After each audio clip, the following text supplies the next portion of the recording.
Done.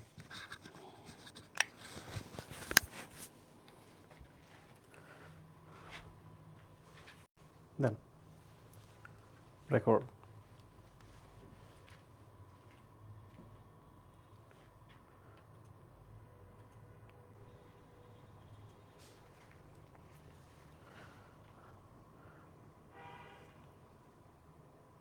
Record on হয়ে গেছে। সালামু আলাইকুম। তোমরা একটু জানাও যে সাউন্ড ঠিক হয়ে গেছে কিনা। ক্লাসটা একটু দেরি হয়ে গেল সাউন্ড ইস্যুর কারণে। কমেন্টে জানাও তো দ্রুত। Clear? Okay, thank you. Okay, আজকের ক্লাসটা আমরা আরেকবার শুরু করি। আমি বলেছি যে একটা চ্যাপ্টার যখন শেষ হয়ে যাবে তখন আমরা সিকিউ এবং এমসিকিউ সলভ করাবো, এটা অতিরিক্ত ক্লাসের মাধ্যমে। তাহলে ওই চ্যাপ্টার নিয়ে আমাদের আর একাডেমিক নিয়ে কোনো প্রবলেম থাকবে না। এবং এই সময় আমি তোমাদের চেষ্টা করব মেডিকেলের কোশ্চেন দেখাইতে। এবং তোমরা খেয়াল করে দেখবা মেডিকেল ভার্সিটি কিংবা এগ্রি ইউনিভার্সিটির কোশ্চেনগুলো তোমরা অটোমেটিকলি সলভ করতে পারতেছো। ওকে, একাডেমিকটা এমন করে আমরা পড়তেছি ওগুলো অটোমেটিকলি হয়ে যাচ্ছে। সো আমরা এখন শুরু করব ব্যাকটেরিয়া।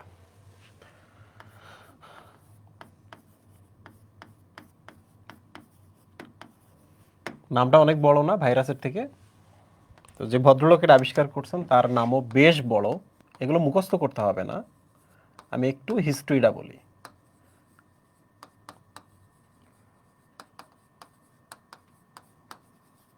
অ্যান্থনি ভন লিউয়েনহুক সর্বপ্রথম বৃষ্টির পানিতে এই জিনিসটা দেখছে, বুঝছো?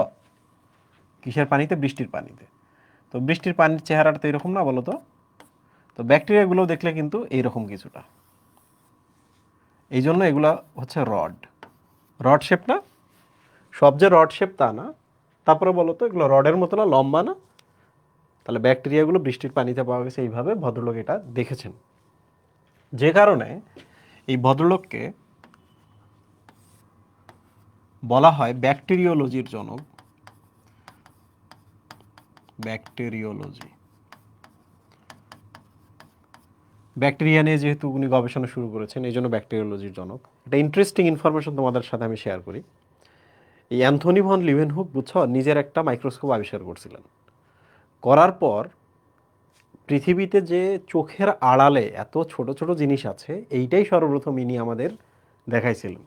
উনি যদি ওইটা আবিষ্কার না করতেন তাহলে হয়তো আমরা আরও অনেক দেরিতে এই জিনিসগুলোর দিকে নজর দিতাম। মানে ব্যাকটেরিয়া আছে, শুক্রাণু, কোষ, তারপর হচ্ছে এগুলো যে ছোট ছোট, এগুলো আগে কেউ দেখতে পায়নি, বুঝছো? এগুলো নিয়ে পৃথিবীর মানুষের কোনো চিন্তাই ছিল না, পৃথিবীর মানুষ এগুলো নিয়ে ভাবতোই না।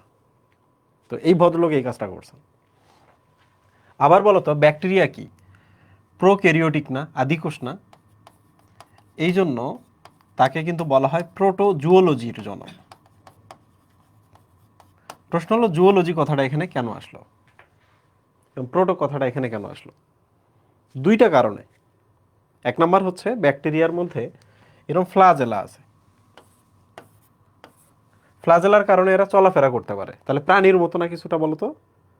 এই জন্য জুওলজি কথাটা চলে আসছে, এটা একটা কারণ।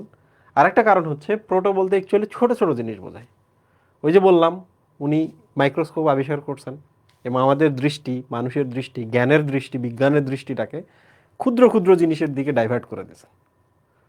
এই জন্য প্রোটোজুওলজি বলা হয়। এখন উনি যখন এটা আবিষ্কার করছেন তখন এটার নাম দিছিলেন অ্যানিমেলকিউল। বলতো মোলেকিউল মানে কি? এই কিউল দ্বারা কিন্তু ছোট জিনিস বোঝায়, তাই না? তো ছোট্ট জিনিস আবিষ্কার করছেন এই জন্য কিউল কথাটা দিয়ে দিয়েছেন। মোল, মোলেকিউল, কিউল মানে ছোট। আবার দেখো অ্যানিমেল বলার কারণ কি? সেম, যারা চলাফেরা করতে পারে। কিন্তু একটা জিনিস মনে রাখবা, ব্যাকটেরিয়া কিন্তু সবচেয়ে বেশি উদ্ভিদের সাথে সাদৃশ্যপূর্ণ। উদ্ভিদের সাথে সাদৃশ্যপূর্ণ কারণ কি বলতো? ব্যাকটেরিয়ার একটা জিনিস আছে, তার নাম হলো কোষ প্রাচীর। ব্যাকটেরিয়া কি আছে? কোষ প্রাচীর। ঠিক আছে, তো আমরা এবার নেক্সট স্লাইডে চলে আসি। ব্যাকটেরিয়ার বৈশিষ্ট্য দেখব আমরা।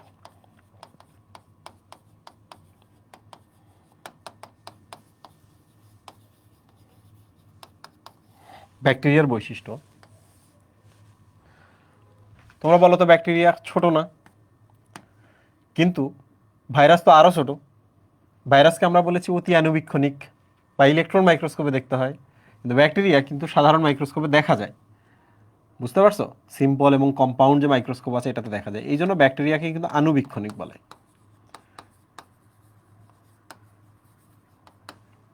আর একটা ইম্পর্টেন্ট জিনিস, ভাইরাস কি কোষ ছিল? না, অকোষীয় বলা হতো ভাইরাসকে, অকোষীয়, বায়াসেলুলার। বাট ব্যাকটেরিয়া তো সেল, এই জন্য ব্যাকটেরিয়াকে আমরা বলবো কোষীয়। তাহলে এটা কি জিনিস? এটা একটা কোষ। এটা সিঙ্গেল থাকতে পারে, কয়েকজন মিলে একসাথে কলোনি বানিয়ে থাকতে পারে, বাট সবাই কিন্তু স্বতন্ত্র। সবাই কি স্বতন্ত্র? সো মনে রাখবা, এটা একটা ব্যাকটেরিয়া। এটা কি ব্যাকটেরিয়া। বাট যদি কোনো ব্যাকটেরিয়া এরকম হয়, একটা থলি তৈরি করে, থাইলাকয়েড একটা তৈরি করে, করে এর মধ্যে সবুজ কিছু উপাদান রাখে, তখন এর নাম কিন্তু দেখো ব্যাকটেরিয়া, বাট এর নাম কিন্তু সায়ানো ব্যাকটেরিয়া। তাহলে বলো তো কোনটা আগে? এটা আগে না? এটা ফার্স্ট, এটা কি সেকেন্ড? পৃথিবীতে তাহলে কোনটা আগে আসছে? ব্যাকটেরিয়া। ব্যাকটেরিয়াতে যেন একটা অতিরিক্ত সার্ভিস চালু হয়েছে, যে এর মধ্যে একটা থলির মতো বা থাইলাকয়েড আছে, থাইলাকয়েডের মধ্যে সালোক সংশ্লেষণকারী উপাদান বা ক্লোরোফিল পাওয়া গেছে। বুঝতে পেরেছ? তো এইটা বেশি উন্নত। তাহলে বলো তো, পৃথিবী যখন তৈরি হচ্ছিল, পৃথিবীতে অক্সিজেন দেওয়ার ব্যাপারটা সর্বপ্রথম কোনটা করছে? এ না এ? পৃথিবীতে অক্সিজেনে ভরিয়ে দেওয়ার কাজটা কে শুরু করছে? সায়ানোব্যাকটেরিয়া কিন্তু। ঠিক আছে? এই পৃথিবীতে আমরা যে অক্সিজেনগুলো দেখতেছি, অক্সিজেনগুলো কিন্তু এর থ্রুতে আসছে ফার্স্ট। তো যাই হোক, সায়ানোব্যাকটেরিয়া এবং ব্যাকটেরিয়া আমরা জিনিসটা বুঝলাম। এবার ব্যাকটেরিয়া থেকে ইম্পর্টেন্ট আরেকটা জিনিস বুঝতে হবে, সেটা হলো ব্যাকটেরিয়ার মধ্যে নিউক্লিওয়েড থাকে। শুনতে পাচ্ছ না ঠিকঠাক? নিউক্লিওয়েড, 70S রাইবোজোম, এবং আরেকটা ইম্পর্টেন্ট জিনিস হলো প্রোক্রোমোজোম। প্রোক্রোমোজোম। লুক, এটা একটা কোষ, এটা একটা কোষ, আর এটা হচ্ছে একটা ব্যাকটেরিয়া। ঠিক আছে? এটা হলো কোষ, এটা হচ্ছে ব্যাকটেরিয়া। ডান। এটা আমাদের কোষ হতে পারে। তো আমাদের কোষে এইরকম ক্রোমোজোম থাকে। ক্রোমোজোমগুলো যে জায়গায় যুক্ত থাকে এটার নাম নিউক্লিওলাস। এরপর কি থাকে? এরকম সাইটোপ্লাজমের মতো নিউক্লিওপ্লাজম, এবং একবারে বাইরের দিকে থাকে একটা ঝিল্লি, ছিদ্রযুক্ত ঝিল্লি, এটার নাম হলো নিউক্লিয়ার ঝিল্লি। তাই না? তো বলো তো, কোষের কেন্দ্র বলতে আসলে কি বোঝায়? নিউক্লিয়াসকে বোঝায় না? তাহলে এইটাকে আমরা বলবো না সুকেন্দ্রিক বা সুন্দর নিউক্লিয়াস আছে? তাহলে সু দ্বারা কি বোঝায় আর কেন্দ্রিক দ্বারা কি বোঝায়? কেন্দ্রিক দ্বারা বোঝায় নিউক্লিয়াস, আর সু মানে হচ্ছে সব উপাদান আছে, সব উপাদানযুক্ত নিউক্লিয়াস। দিস ইজ কল্ড সুকেন্দ্রিক নিউক্লিয়াস। তো এই কোষটাকে কি আমরা কি বলবো বলো তো? এই কোষের তাহলে আরেকটা নাম কি হতে পারে? সুকেন্দ্রিক কোষ। সুকেন্দ্রিক কোষ, এটা একটা কোষ, আর কেন্দ্রটা হচ্ছে সুন্দর। সুন্দর মানে কি? সব উপাদান আছে। বাট ব্যাকটেরিয়ার ক্ষেত্রে দেখো, এই দেখো নিউক্লিয়ার, এই নিউক্লিয়ার ঝিল্লিটা ব্যাকটেরিয়াতে নাই, এই যে এইটা নাই। তারপর হচ্ছে নিউক্লিওলাস নাই, নিউক্লিওপ্লাজম নাই, এটার নাম ক্রোমোজোম নাই। ঠিক আছে? কি আছে? অনলি একটা ডিএনএ আছে। এই ডিএনএটা একদিক থেকে শুরু হয়েছে, আবার গিয়ে ওখানে যুক্ত হয়েছে। তাহলে ডিএনএটাকে যদি আমরা খুলি, ডিএনএ যেহেতু দ্বিসূত্রক দিলাম আমি, এটাকে যদি আমি খুলি, তাহলে তোমরাই বলো তো, এটাকে কি আমরা একটা বৃত্তাকার ডিএনএ পরিণত করতে পারবো না? তাই না? এটা সরাইলেই, সুন্দর করে সাজাইলে এটা বৃত্তাকার হয়ে যাবে। প্রিয় স্টুডেন্ট, তোমরা বলো তো, তাহলে এর কি নিউক্লিয়াস থাকলো?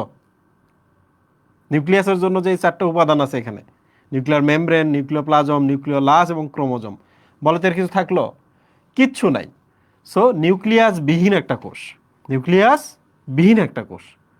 তো এই জন্য এটাকে আমরা বলবো সুকেন্দ্রিক নয়, মানে সুন্দর কেন্দ্র বা নিউক্লিয়াস নাই, নিউক্লিয়াস বিহীন একটা কোষ। বাট মনে রাখবা, দূর থেকে যদি দেখো, তোমার মনে হবে এই জায়গাটা একটা নিউক্লিয়াসের মতো। এই জায়গাটা কিসের মতো বলো তো? এই জায়গাটা দেখতে কি লাগবে দূর থেকে দেখলে? নিউক্লিয়াসের মতো। নিউক্লিয়াস মতো, এই জন্য এটাকে বলা হয় নিউক্লিওয়েড। নিউক্লিয়াস, ওয়েড মানে হলো মতো। ক্লিয়ার? তাহলে পরীক্ষায় প্রশ্ন আসতে পারে নিউক্লিওয়েড কি। নিউক্লিওয়েড কি? তোমার উত্তর হবে আদিকোষের বৃত্তাকার ডিএনএ অঞ্চলটিকেই, আদিকোষের বৃত্তাকার ডিএনএ সমৃদ্ধ অঞ্চলটিকেই নিউক্লিওয়েড বলে। ঠিক আছে? পরের প্রশ্ন হলো প্রোক্রোমোজোম কি জিনিস? দেখো, এর কি ডিএনএ আছে না? এর কি আছে বলো তো? ডিএনএ, সরি, এর কি আছে? ক্রোমোজোম আছে। আমাদের কি আছে? ক্রোমোসোম আছে। বলো তো ক্রোমোজোমের উপাদান কয়টা? দুইটা। ক্রোমোজোমে বেসিক উপাদান কিন্তু দুইটা, ডিএনএ থাকবে এবং প্রোটিন থাকবে, হিস্টোন থাকবে, হিস্টোন প্রোটিন। ক্লিয়ার? বাট এর কি বলো তো ক্রোমোজোম আছে? নাই। ডিএনএ আছে বাট হিস্টোন প্রোটিনটা নাই। এই জন্য আমরা এটাকে ক্রোমোজোম বলতে পারবো না, কারণ একটা উপাদান নাই। এই জন্য এটার নাম হলো প্রোক্রোমোজোম। প্রোক্রোমোজোম বা আদি ক্রোমোজোম।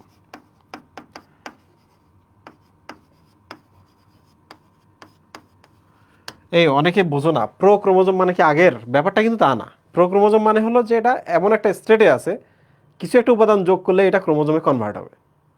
তাহলে ক্রোমোজোম এখনো কনভার্ট হয়েছে? সে হয় নাই, আগের অবস্থায় আছে। ক্রোমোজোম তৈরির আগের অবস্থায় আছে। কি লেকিংস এটার মধ্যে? ডিএনএ আছে শুধু, প্রোটিনটা নাই, হিস্টোন প্রোটিনটা নাই। এবার প্রশ্ন হলো ভাইয়া এখানে 70s লেখা আছে, মনে রাখবা বড় কোষের কারবার বড়, কারখানা বড়, ছোট কোষের কারবার ছোট, কারখানা ছোট।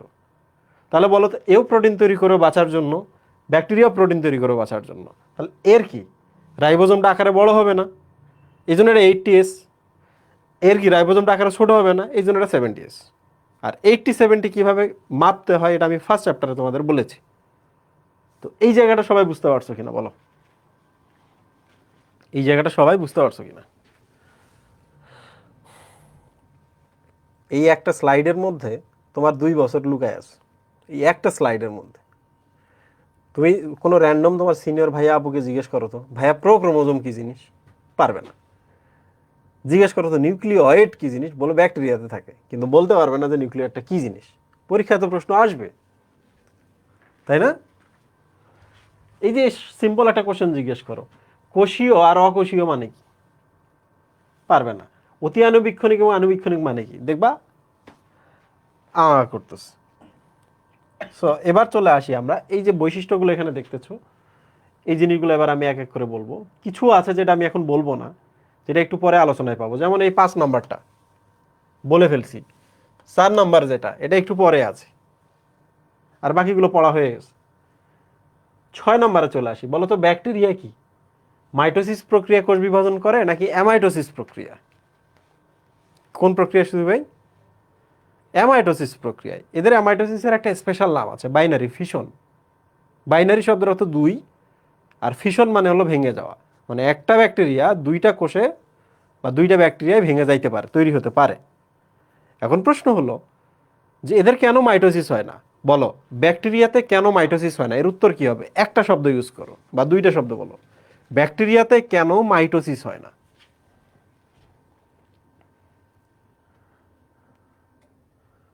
ব্যাকটেরিয়াতে কেন মাইটোসিস হয় না? পণ্ডিতরা বলো।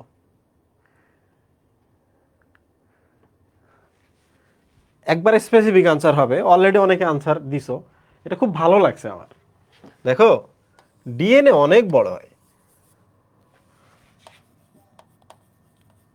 ব্যাকটেরিয়ায় কেন? এই প্রশ্নগুলো এখন দেয়, বুঝছো, কলেজের টেস্টে দেয়। মাইটোসিস ঘটে না। আজিজুল হকে দিয়ে দিছে, আজিজুল হক কলেজ বগুড়ায় দিয়ে দিছে যে স্পিন্ডল তন্তু বা স্পিন্ডল যন্ত্রের কাজ কি। কমপ্লেক্স প্রশ্ন। দেখছো ডিএনএ কত বড়, বাট ক্রোমোজোম কি বলো তো? এরকম না? ছোট না? তো ব্যাকটেরিয়াতে তুমি যদি মাইটোসিস ঘটাইতে চাও, তোমার দুইটা জিনিস লাগবে। তোমরা তো জানো দুইটা জিনিস কি কি বলো তো? এটা লাগবে, লাগবে না? তো এই যে ছোট্ট যে জিনিসটা দেখতেছো, এগুলো আসলে কি মাইক্রোটিবিউল না? মাইক্রোটিবিউল না? তাহলে বলো তো ব্যাকটেরিয়ায় কি নাই? ব্যাকটেরিয়ায় মাইক্রোটিবিউল নাই। ব্যাকটেরিয়া যদি মাইক্রোটিউবিউল না থাকে তাহলে স্পিন্ডল যন্ত্র তৈরি হবে না। আর স্পিন্ডল যন্ত্র ছাড়া মাইটোসিস ইম্পসিবল। 2 নাম্বার বলো তো, এগুলোর সাথে কি ক্রোমোজোম যুক্ত হবে না? কি যুক্ত হবে? ক্রোমোজোম। আর ব্যাকটেরিয়াতে তো ক্রোমোজোম নাই, ব্যাকটেরিয়াতে কি আছে? ডিএনএ আছে, ক্রোমোজোম নাই। তাহলে পরেরটা কি হবে? ক্রোমোজোম নাই। তাহলে মাইটোসিস ঘটতে গেলে তোমার 2টা জিনিস লাগবে, একটা হলো মাইক্রোটিউবিউল থাকতে হবে, ব্যাকটেরিয়াতে তো এগুলো কিছুই নেই, আর ব্যাকটেরিয়াতে ডিএনএ আছে, ক্রোমোজোম নাই। তো এই 2টা জিনিস ছাড়া কোনোদিন মাইটোসিস পসিবল নহে। ঠিক আছে, এখন একটা আমি প্রশ্ন করি, বলো তো, ব্যাকটেরিয়ার ফ্লাজেলা আছে, চলাচল করতে পারে, এবং এটা আবিষ্কারের সময় এটাকে অ্যানিমেল বা জুওলজি বলা হয়েছে, কিন্তু উদ্ভিদের সাথে মিল কেন? পারো কিনা দেখি, উদ্ভিদের সাথে মিল কেন? বইয়ের মধ্যে লেখা আছে উদ্ভিদের সাথে সাদৃশ্য আছে। হোয়াই? ইয়েস, সেল ওয়াল আছে। কি আছে? সেল ওয়াল আছে। এই জিনিসটা খুব ইম্পর্টেন্ট, সেল ওয়াল আছে। এবং সেল ওয়ালের উপাদান কি একটু পরে আমরা শিখবো, এগুলো নিয়ে চিন্তা করো না। তাহলে এবার আমরা এই জায়গায় চলে আসি, 7 নম্বরে চলে আসি। কত কাছে পরজীবী রোগ উৎপাদনকারী? বলো তো, কিছু ব্যাকটেরিয়া আছে না, তোমার শরীরে আসবে, তোমার ক্ষতি করবে, যখনই তোমার ক্ষতি করবে তখনই আমরা তাকে কি বলবো? পরজীবী। তাহলে এখানে কিছু উপাদান আছে, আমি এগুলো তোমাদের এক এক করে দিয়ে দিই। স্বনির্ভর, মৃতজীবী, পরজীবী, মিথজীবী। দেখো, ব্যাকটেরিয়ার স্বভাব চরিত্র।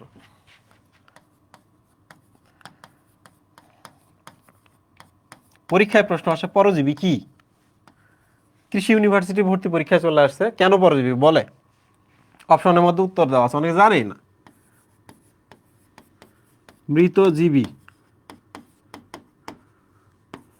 স্বাধীন যারা, স্বাধীনজীবী, স্বনির্ভর আর কি। প্রশ্ন করলে আটকে যাবা, কিন্তু সব প্রশ্নের উত্তর তোমার মাথার মধ্যে আছে, শুধু গোছাইতে পারবে না। আর একটা যে আমরা মিথজীবী,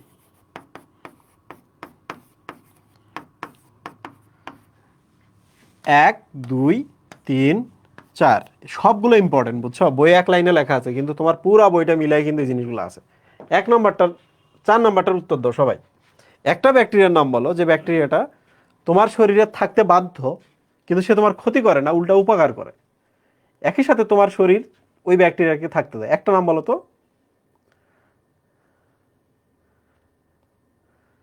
ফ্রেন্ডলি ব্যাকটেরিয়া, এই সাবাস, জামিয়া প্রথা, সাবাস। মিথজীবী হচ্ছে উপকার করে।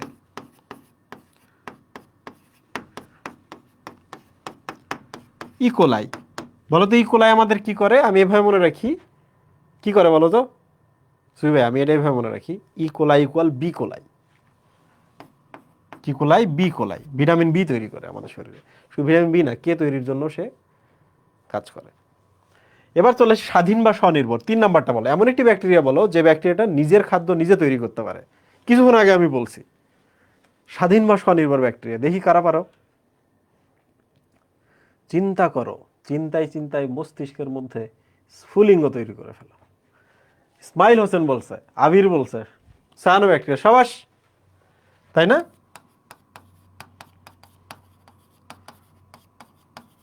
সায়ানো ব্যাকটেরিয়া কেন স্বনির্ভর? বিকজ ক্লোরোফিল আছে, তাই না? ক্লোরোফিল আছে, কি করতে পারে? সালোক সংশ্লেষণ করতে পারে, সালোক সংশ্লেষণ করতে পারে। এবার চলে আসে মৃতজীবী। পৃথিবীতে প্রচুর পরিমাণে মৃতজীবী ব্যাকটেরিয়া আছে। মৃতজীবী মানে হলো যারা মৃত জৈব পদার্থের উপরে থাকে, সেখান থেকে খাদ্য নিজে নেয়, নিয়ে বসে থাকে, মানে বাইচা থাকে। এরা কিন্তু একই সাথে স্বাধীনও, বুঝছো? এরা কিন্তু স্বাধীনও, বাট এই স্বাধীন আর এই স্বাধীনের মধ্যে কিন্তু পার্থক্য আছে। স্বাধীন স্বনির্ভর শব্দের অর্থ কোনো কিছুই লাগবে না তার, কাউরের উপর নির্ভর করতে হবে না। কিন্তু মৃতজীবী করে কি? পচা গলা জৈব পদার্থ। তোমরাই বলো তো, আমরা কোনো একটা প্রাণী যদি বাইরে ফেলে দেই, প্রাণীটা মরে গেছে, কয়েকদিন পর পচে যায় না? হয় কি না? তো এই পচনশীল দেহটা বা ওই প্রাণীটা কি মৃত জৈব পদার্থ কিনা? তো ব্যাকটেরিয়ায় তো তার পচন ঘটাচ্ছে। তাহলে যে ব্যাকটেরিয়া এই যে এগুলার কাছে গলাচ্ছে, পচাচ্ছে, বাইসে আছে, দোজ আর কল্ড মৃতজীবী। বুঝতে পারছো? স্যাপ্রোফাইটিক বলা হয় এটাকে। আচ্ছা, পরজীবী ব্যাকটেরিয়া, যে ব্যাকটেরিয়া তোমার শরীরে থাকবে প্লাস ক্ষতি করবে। দেখছো, এই দুইটা ব্যাকটেরিয়ার মধ্যে এই যে এইটাই মিল, ক্ষতি করবে। অনেক ধরনের ব্যাকটেরিয়া আছে যারা ক্ষতি করে। ক্লোস্ট্রিডিয়ামের কথাই ভাবো, ক্লোস্ট্রিডিয়াম কোনো একটা জায়গায় আছে, সে তোমার ক্ষতি করতেছে। ওকে, হেলিকোব্যাক্টর পাইলোরি তোমার শরীরে তার কোনো কাম নাই, কিন্তু তোমার পাকস্থলী দিকে ক্ষত সৃষ্টি করে তোমার পেপটিক আলসার বা পাকস্থলীর আলসার তৈরি করতেছে, তাই না? ক্ষতি করতেছে। সাবাস, তো স্বভাব তোমরা বুঝতে পারছো। এবার চলে আসো বেসিক রং ধারণ করতে পারে এই জিনিসটা আমরা এখন কাভার করি। পজিটিভ বা নেগেটিভ, গ্রাম পজিটিভ বা গ্রাম নেগেটিভ, এই জিনিসটা দেখো।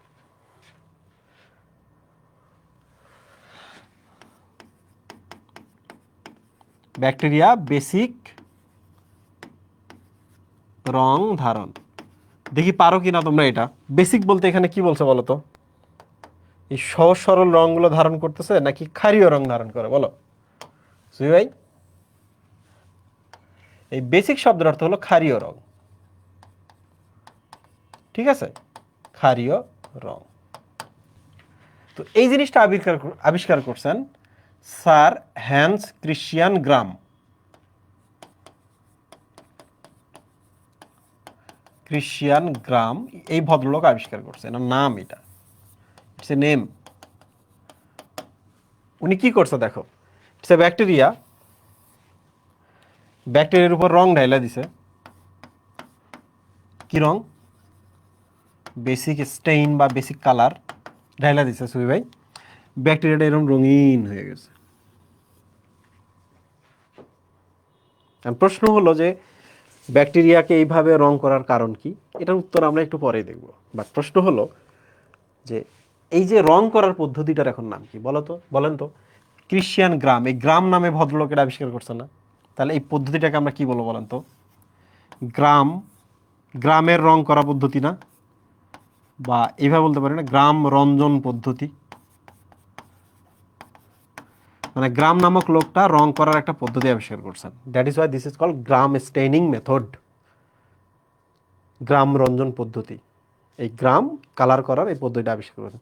কোশ্চেন হলো কেন কালার হয়, কেন কালার হয় না, বা রং দেওয়ার ব্যাপারটা কেন চলে আসছে?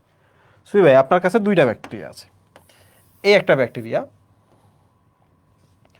আর এই একটা ব্যাকটেরিয়া। আপনি আমারে বলেন দুটোরই কোষ প্রাচীর আছে কিনা? আছে। তো এইটা কি পাতলা কোষ প্রাচীর না? আর এটা কি পুরু কোষ প্রাচীর। আপনার দেহের মধ্যে বিভিন্ন ধরনের ব্যাকটেরিয়া আছে। ওকে, আপনার রোগ হয়েছে, আপনার আমি রক্ত নিলাম, রক্ত নিয়ে আমি গবেষণাগারে টেস্ট করতে পাঠাইলাম। কেন টেস্ট করতে পাঠাইলাম বলেন তো? প্রথমত ডায়াগনোসিস করতে হবে কোন ব্যাকটেরিয়া দিয়ে হয়েছে। এরপর ডাক্তারের হাতে তো অনেক ধরনের অ্যান্টিবায়োটিক আছে, মন খুলে কি অ্যান্টিবায়োটিক দিলেই হবে? হবে? হবে না। কি করতে হবে? যে ব্যাকটেরিয়াকে মারতে যে ধরনের অ্যান্টিবায়োটিক লাগে ডাক্তাররা সেইটা দিবে। বুঝতে পারছেন সুই ভাই? তাহলে দারুণ জিনিসটা দেখেন। এখন আপনি এটার উপর রং ঢালেন, পাতলা কোষ প্রাচীর না? তাহলে কি বর্ণ নিবে? বর্ণ গ্রহণ করবে না, বর্ণ নিবে না। কিন্তু এর উপর যদি আপনি রং ঢালেন তাহলে সে কি রঙিন হবে না? হইল কিনা সুই ভাই? পদ্ধতিটার নাম কি বলেন তো? গ্রাম রঞ্জন পদ্ধতি না? গ্রাম এটা আবিষ্কার করছে না? তাহলে এবার বলেন তো এটা কি রং নিছে? তাহলে এটা কি নেগেটিভ না? তাহলে এটার নাম আমরা কি ব্যাকটেরিয়া বলবো? Gram negative bacteria. রং নিছে না সে? কোষ প্রাচীর পুরু হলে রংটা নিবে। তাহলে এটার নাম আমি কি দেবো বলেন তো? গ্রাম, ওই ভদ্রলোকের নাম গ্রাম পজিটিভ ব্যাকটেরিয়া। ওকে, কালার তো করলাম, গবেষণাগারে যে আমি পাঠাইছিলাম, তো রং ঢাইলা দিছি ব্যাকটেরিয়ার উপরে, ধরা যাক এইটা হয়েছে। তাহলে বলো তো এই ব্যাকটেরিয়াটাকে যদি মারতে চাও কোষ প্রাচীরটা ভাঙলেই হবে না? আমি তোমাদের আগে কি বলেছিলাম মনে আছে? যার যত সমস্যা, যে যত বেশি ভঙ্গুর, তার চারপাশে তত বেশি লেয়ার থাকে, তাই না? ওই যে দুইটা ভাইরাস যার এনভেলপ আছে এক্সট্রা একটা, নিউক্লিক অ্যাসিডের বাইরে তো এমনিতেই ক্যাপসিড থাকে। আরও একটা এনভেলপ, আমরা বলছিলাম না তার এক্সট্রা একটা এনভেলপ আছে, ওকে ইজিলি মারা যায় সাবান দ্বারা, ডিটারজেন্ট দ্বারা, তারপর হচ্ছে হাত ধুইলে ওই ব্যাকটেরিয়াকে মারা যায়। কারণ কি? যার যত ভয় তার তত আবরণ। তো বলো তো এরে কি এখন মারা সহজ না? একে যদি আপনি মারতে চান, আমি আপনাকে দুইটা অ্যান্টিবায়োটিক দিলাম, তাহলে অ্যান্টিবায়োটিক এ আর অ্যান্টিবায়োটিক বি। সুইভাই একটু চিন্তা করে বলবেন, ওকে? এই এর কাজ হলো কোষ প্রাচীর ধ্বংস, কোষ প্রাচীর ধ্বংস, আর বি এর কাজ হলো রাইবোজোম ব্লক, রাইবোজোম ব্লক। কোনটা কাকে দিবেন বলেন? এটা কাকে দিবেন? এটাকে দিবেন না? যার কোষ প্রাচীর ধ্বংস হয়ে যাবে, তার মানে তার ভেতরটা অতটাই ভঙ্গুর, জাস্ট কোষ প্রাচীর ধ্বংস করেন, ব্যাকটেরিয়া শেষ। আর এ তো কোষ প্রাচীর নাই, তাহলে একে আমি অন্য কি দিব? সেমটা যদি দেই, এ নাম্বারটা যদি এর গায়ে দেই, কোনো কাজ হবে? তাহলে যা তা অ্যান্টিবায়োটিক খাওয়া যাবে? শত শত ধরনের অ্যান্টিবায়োটিক আছে। ডাক্তার কেন ডাক্তার? কারণ ডাক্তার এই জিনিসগুলো জানে, তাই না? 5, 7, 10, 15 বছর ধরে ডাক্তার হলে পড়ে এই জিনিসগুলো জানার জন্য, তাই না সুই ভাই?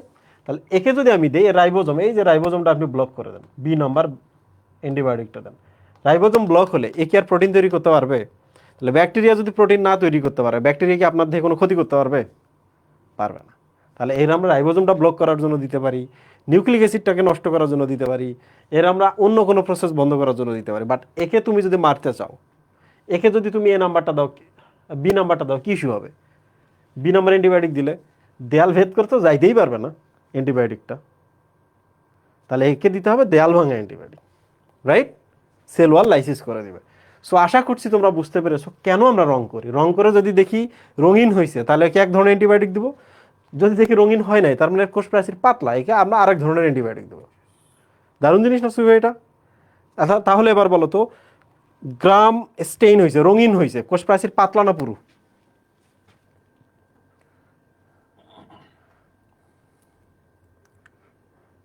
পরের প্রশ্ন, রঙিন হয়েছে, গ্রাম পজিটিভ না গ্রাম নেগেটিভ? রঙিন হয়েছে, গ্রাম পজিটিভ না নেগেটিভ? পজিটিভ।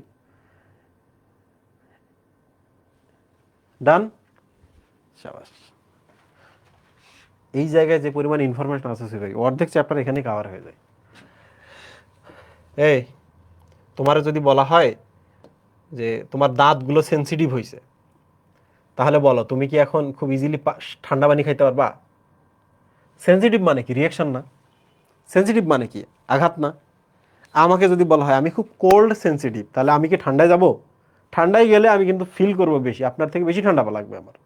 তাইলে বলেন তো, ব্যাকটেরিয়া যদি বলা হয় ফাজ ভাইরাসের প্রতি সেন্সিটিভ, তার মানে কি? ব্যাকটেরিয়াগুলো কি ফাজ ভাইরাসের সাথে ঝামেলা আছে, তাই না?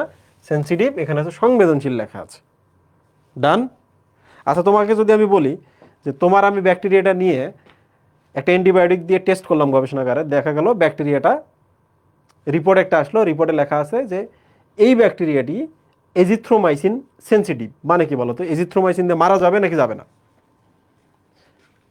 বলো, এই ব্যাকটেরিয়াটি এজিথ্রোমাইসিন সেন্সিটিভ,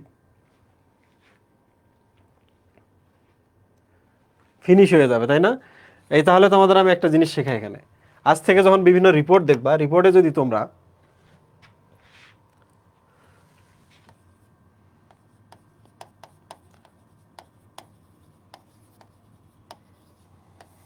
এইরকম একটা রিপোর্ট যদি দেখো, লেখা আছে এজিথ্রোমাইসিন, এগুলো লেখা সেন্সিটিভ, তারপর হচ্ছে ধরা যান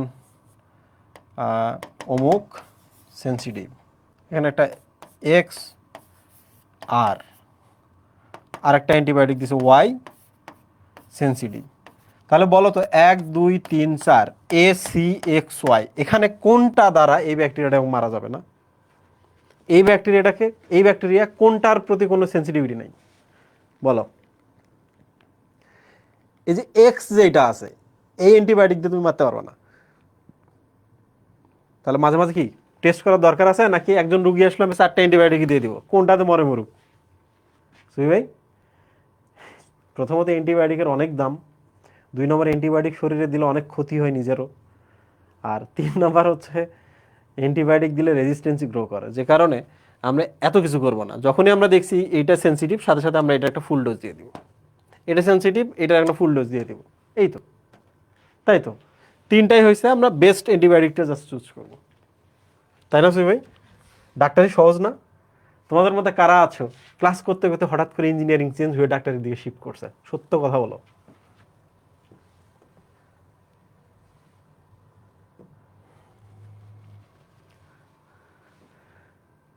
এই দেখো কিছু আছে এরকম। আচ্ছা, 10 নম্বরটা দেখো, এদের অধিকাংশই অজৈব লবণ জারিত করে শক্তি সংগ্রহ করে। এই অজৈব লবণটা কি, কিভাবে অজৈব লবণ জারিত করে শক্তি সঞ্চয় করে, এটা আমরা উদ্ভিদ সারী তত্ত্বতে গিয়ে পড়বো। ঠিক আছে, রাখো, সব এখানে পড়তে গেলে ঝামেলা হবে, তাহলে এটা আমরা বাকি রাখলাম। ব্যাকটেরিয়া প্রতিকূল পরিবেশে টিকে থাকার জন্য অ্যান্ডোস্পোর তৈরি করে। তোমরা কি আমাকে বলতে পারবা হোয়াট ইজ অ্যান্ডোস্পোর? মনে করো এটা একটা ব্যাকটেরিয়া, এটা একটা ব্যাকটেরিয়া, পরিবেশ এত খারাপ, ব্যাকটেরিয়াটা নিজে বেঁচে থাকার জন্য ট্রাই করতেছে, তাহলে এই ব্যাকটেরিয়াটা কি এরকম থাকবে নাকি এরকম হবে? এরকম হবে না? হওয়ার পর যদি আমরা এটাকে কিন্তু এখন স্পোর বলতে পারবো, কারণ এইটা কি ভবিষ্যতে আবার ব্যাকটেরিয়ায় পরিণত হতে পারে না, এই জন্য এটার নাম স্পোর। বাট এইটার উপরে যদি এবার একটা কাভার তৈরি হয়, এবার বলেন এটা অ্যান্ডোস্পোর না অনলি স্পোর? অ্যান্ডো মানে ভেতরে, তাহলে স্পোরটা কোনো কিছুর ভেতরে আছে। তাহলে কোনোদিন যদি আমি একটা তোমাকে এমন ব্যাকটেরিয়া দিই, দিয়ে বলি দেখো তো ব্যাকটেরিয়াটার কি অবস্থা, তুমি যদি দেখো এর বাইরে একটা কাভার আছে, দেখে কি বুঝবা ব্যাকটেরিয়াটা একটা খারাপ পরিবেশে ছিল, তাই না? আছে কি না? এই ধরা যাক যে মেরু অঞ্চলগুলোতে কোনো একটা ব্যাকটেরিয়া আছে, যে ব্যাকটেরিয়াটা আমরা চিনি না, জানি না, কাভার্ড অবস্থায় আছে, তো বরফ গললে কি এই ব্যাকটেরিয়াটা মুক্ত হয়ে কি ছড়িয়ে পড়তে পারে কিনা, ভাইরাসগুলো স্প্রেড করতে পারে কিনা? সারা পৃথিবীতে এরকম ছড়িয়ে থাকে অনেক ধরনের কেমিক্যালস, মানে ভাইরাস আছে, ব্যাকটেরিয়াও আছে, যেগুলো এইরকম অবস্থায় আছে, ডরমেন্ট অবস্থায় আছে, এগুলো যে কোনো মোমেন্টে রিভিল হতেই পারে, এই জন্য অনেক রোগ বেশি। তাতে আবার ভয়ের কিছু নাই, তাতে আবার ভয়ের কিছু নাই, মানুষের মধ্যে যথেষ্ট পরিমাণ জ্ঞান দেওয়া হয়েছে, মানুষের হাতে সময় দেওয়া হয়েছে, মানুষ জ্ঞান চর্চা করবে, গবেষণা করবে, একটা নির্দিষ্ট সময় পর দেখবা যে এটার কিওর চলে আসবে। এটাই তো দারুণ একটা বিষয়, তাই না? এই দেখেন, -17 থেকে 80 ডিগ্রি সেন্টিগ্রেড তাপমাত্রায় বাঁচে। তাহলে আপনি আমাকে বলেন 20 মিনিট ধরে যদি আপনি গরম পানি ফোটানোর পরে পানিটা ফিল্টার ক্লিন করে খেয়ে ফেলেন, কোনো প্রবলেম আছে? ব্যাকটেরিয়া পাবে আর? তোমরা কি আর বুঝছো?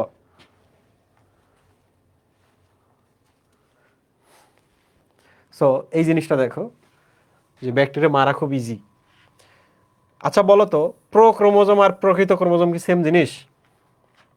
এই দেখছো ব্যাকটেরিয়াতে কেন মাইটোসিস ঘটে না, মিওসিস ঘটে না? তোমরাই বলো, মাইটোসিস এবং মিওসিস দুইটাতে কি স্পিন্ডল ফাইবার লাগে না?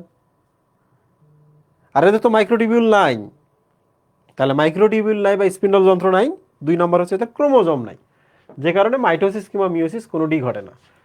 এবার চলে আসি আমরা এই জায়গায়, এই জায়গায় আমরা চলে আসি, দেখো এটা খুব ইম্পর্টেন্ট একটা জিনিস, এখান থেকে প্রশ্ন হয় পরীক্ষায়।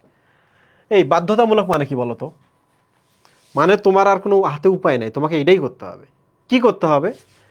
অবায়বীয় অবস্থায় থাকতে হবে, মানে যেখানে অক্সিজেন আছে সেখানে থাকতে পারবে নাকি অক্সিজেন থেকে দূরে চলে যাবে বলো? বাধ্যতামূলক অবায়বীয়, যেখানে অক্সিজেন আছে সেখানে থাকবে নাকি অক্সিজেন থেকে দূরে চলে যাবে? দূরে। তোমাকে আমি একটা টেস্ট টিউব দিলাম, তোমাকে আমি একটা টেস্ট টিউব দিলাম, বায়বীয় অবায়বীয়, তোমার আমি 3টা টেস্ট টিউব দিই,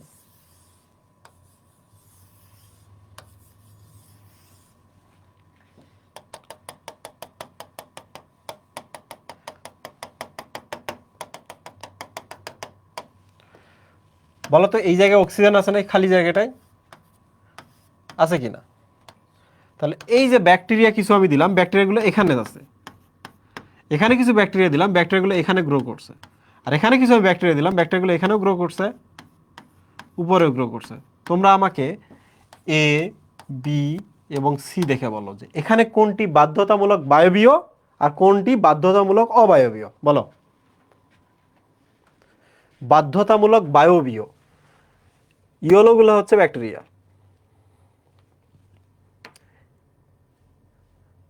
এই আবির ঢাকা কলেজ, আবির ডিসি, সাবধানে বলো, ডিভিশনাল কমিশনার। 1 নাম্বারটা দেখো বাতাস থেকে দূরে চলে গেছে এবং সে তাকে লুকায় থাকা লাগছে, সে বাধ্য, বাতাসের কাছে যাওয়াই যাবে না। আর বি নাম্বারটা দেখো, সে বাতাসেই থাকতে হচ্ছে, বাতাসের নিচের দিকে ব্যাকটেরিয়া নাই, তার মানে কি বাতাসের কাছেই থাকতে হবে, তাহলে এই দুইটাই বাধ্যতামূলক না? এ নাম্বারটা হচ্ছে বাধ্যতামূলক অবায়বীয়, বায়ু থেকে দূরে, আর বি নাম্বারটা হচ্ছে বাধ্যতামূলক বায়বীয়। সি নাম্বারটা কি বলো, সুবিধাবাদী না? দেখো, সে অবায়বীয় অবস্থায় গ্রো করে, কিন্তু সে যদি সামহাও অক্সিজেনও পায় তাতে তার কোনো প্রবলেম নাই, সুবিধা তার এইটা আছে। এটাকে বলা হয় ফ্যাকাল্টেটিভ অ্যানারোব। ফ্যাকাল্টেটিভ শব্দ তো সুবিধাবাদী সুই ভাই, এটা তো আমি আছি ওইটাতেও আছি। ওকে, সো এটা হচ্ছে অব্লিগেট অ্যানারোব, অব্লিগেট অ্যারোব, ফ্যাকাল্টেটিভ অ্যানারোব। ক্লিয়ার? প্রশ্ন হলো ভাই এই জিনিসটা কেন হয়? আমি শুধু একটা ব্যাখ্যা করি, এই তিনটারই ব্যাখ্যা আমি আমার টিফিন নামক যে বইটা রিলিজ হবে সেখানে আমি করে রাখছি এরকম চিত্র দিয়ে। দেখো, এইটা যখন অক্সিজেনের কাছে আসে, এর শরীরে কিছু একটা উপাদান আছে, সেটা অক্সিজেনের সাথে বিক্রিয়া করে একটা সুপার অক্সাইড তৈরি করে, এবং সুপার অক্সাইড তার জন্য হাইলি টক্সিক, সাথে সাথে ব্যাকটেরিয়াটা মারা যায়। তাহলে তোমরা আমাকে বলো, ব্যাকটেরিয়া কি এখানে গ্রো করে নাই? এদিক ছিল না? ছিল, মারা গেছে ওগুলো, নাই। যারা এখানে ছিল তারাই শুধু বাইসে আছে। তাহলে অক্সিজেনের কাছে গেলে অক্সিজেন তাদের শরীরে এমন একটা ফ্রি রেডিকেল বা কিছু একটা তৈরি করে যেটার মাধ্যমে তারা ব্যাকটেরিয়াটাকে মেরে ফেলে। বুঝছেন সুই ভাই? আর এইটাতে দেখেন, সে যদি অক্সিজেনের অনুপস্থিতিতে চলে যায়, তার শরীরে এমন একটা কিছু তৈরি হয় যেটা তাকে বাইরে ফেলে, যে কারণে অক্সিজেনের কাছে যাইতে হয়, অক্সিজেন তাকে হেল্প করে বাঁচতে। ওকে, আর এই ভদ্রলোকের সব আছে। তোমরা আমাকে বলো, তিনটা মানুষ এ বি সি, তোমার জন্য বেস্ট ফ্রেন্ড কোনটা বলো? এ বি সি তোমার জন্য বেস্ট ফ্রেন্ড কোনটা? কোনটাকে তোমরা ফ্রেন্ড বানাবা? আজকের ক্লাসটা শর্ট নিয়েন প্লিজ। হ্যাঁ, ডেফিনেটলি শর্ট নিব, কারণ ক্লাসটা একটু দেরিতে শুরু হয়েছে। সিকে যদি বন্ধু বানাও তাহলে খবর আছে, বুঝছো? তোমার বন্ধু তোমার সাথেও আছে, তোমার বন্ধু তোমার সাথেও নাই। এই ধরনের মানুষ বন্ধু খুব খারাপ আর কি। এই বন্ধুর দিকে দেখো, আমি এই পক্ষে বেটার বন্ধু, বিপদে আপদে দেখো তারা এক পক্ষে, তাই না? একটা মানুষ আইদার আপনার বন্ধু হতে পারে কিংবা শত্রু হতে পারে, তাই না সুই ভাই? সবার সাথে যে সব প্লেটে খায় সে আপনার জন্য বিপজ্জনক। তুমি যারা বন্ধু ভাবো, তোমার সেই বন্ধু তোমারে ভাবে না, কারণ তার আরো বন্ধু আছে। এই জিনিসটা মাথায় রাখবা। তো কখনো যদি বলে আমার অনেক বন্ধু, মনে রাখবা তুমি তার কখনো ক্লোজেস্ট বন্ধু হইতে পারো না। এগুলা এগুলা কিন্তু না, মানে এগুলো বেদ বাক্য না। হ্যাঁ, ডিপেন্ডস, একজন আনসার করছে ডিপেন্ডস, ডেফিনেটলি ডিপেন্ডস। ওকে, ওই বন্ধু যদি তোমার হেল্প করার জন্য সব পক্ষ ম্যানেজ করে তোমার ভালো রাখে, ইটস ওকে। পড়ালেখা করাইতেছে নাকি ফিলোসফি পড়াইতেছে ভাই? ফিলোসফি পড়ানোর জন্য আরও 2,000 টাকা এক্সট্রা। এদের এদের অলরেডি কিন্তু 40 না 45 লাখ টাকা কোর্সের ফি হয়ে গেছে। গতদিনে কিন্তু এদের আমি ডাক্তার বানাইছি। ডাক্তার হইতে তো 30, 35, 40 লাখ টাকা লাগে। বন্ধুরা এখানে আসো তো, এই বাধ্যতামূলক অবায়বীয়, তাহলে বাতাস থেকে দূরে থাকে, দেখছো ব্যাকটেরিয়ার নাম ক্লোস্ট্রিডিয়াম। এইটা জানতে হবে, এইটা জানতে হবে। ক্লোস্ট্রিডিয়াম বাতাস থেকে দূরে রাখে। তাহলে বলো তো, জং ধরা লোহায়, মরিচা পড়া লোহায়, বা হচ্ছে কাদামাটিতে নিচে, কিংবা হচ্ছে অক্সিজেন স্বল্প যে জায়গাগুলোতে থাকবে না, ইউজুয়ালি তুমি হাঁটাচলা করো, তোমার কিন্তু কোনো দিন এই ব্যাকটেরিয়া ক্ষতি করবে না। কিন্তু কিন্তু যদি তুমি এই জং ধরা লোহা, এই রোড অ্যাক্সিডেন্ট, পিসের মধ্যে থেকে এইসব ব্যাকটেরিয়ার সংস্পর্শে চলে আসো, তোমার কিন্তু ভ্যাকসিন নিতে হবে টিটেনাসের। এই জিনিসটা মাথায় রাখতে হবে যে ক্লোস্ট্রিডিয়াম টিটেনি দ্বারা টিটেনাস হয়। এটি একটি বাধ্যতামূলক অবায়বীয় ব্যাকটেরিয়া এবং এগুলো খুব রিস্কি ব্যাকটেরিয়া, বুঝছো? আচ্ছা, তোমরা নিশ্চয় জানো যে তোমাদের এখানে যখন কেটে যায়, কেটে যাওয়ার উপর তোমাদের ওখানে কি করা হয় বলো তো? প্লাস্টার করা হয়, বা হচ্ছে ওই যে মাইক্রোপোর, তোমরা নিশ্চয়ই মাইক্রোপোরের সাথে পরিচিত না? ওই যে সাদা রঙের একটা টেপ পেঁচায় দেয় যেখানে কেটে যায় তার উপরে। খেয়াল করে দেখবা ওইটাতে কিন্তু ছোট ছোট ছোট ছোট পোর আছে, ছিদ্র আছে, এই জন্য এর নাম মাইক্রোপোর। তাহলে এবার বলো তো আমাকে, কেটে গেছে, আমি তখন কস্টেপ দিয়ে বেঁধে দিতে পারতাম, তা না দিয়ে মাইক্রোপোর দিছি কেন বলো? বলতে পারবে এটা? তোমার কেটে গেছে হাত পা, তার উপরে কস্টেপ না দিয়ে কেন মাইক্রোপোর দেওয়া হয়েছে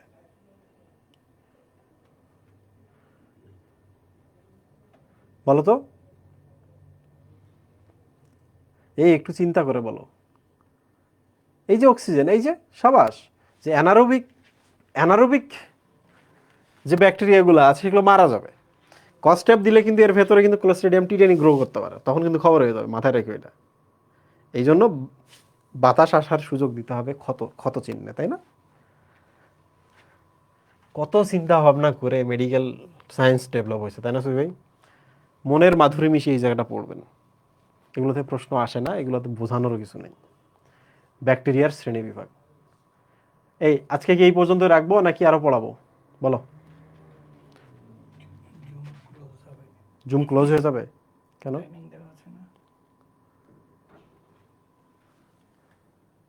আচ্ছা, জুম ক্লোজ হয়ে যাবে। জুমের কি টাইমিং দেওয়া আছে? এই টাইমের মধ্যে শেষ হয়ে যাবে অটোমেটিকলি? 7:15 থেকে 8:15, 9:15 এরকম। তাহলে এখন টাইম দিয়ে দেবেন, 24 ঘন্টা টাইম দেবেন। আজকে 7:15 থেকে পরদিন 7:14 এরকম। মাইক্রোফোন ওপেন করেন সুই ভাই। এটা অ্যাক্সিডেন্টাল ছিল, আমি তো ক্লাস নিতে আসছি বাবা, খুব সিরিয়াস তোমাদের ক্ষেত্রে।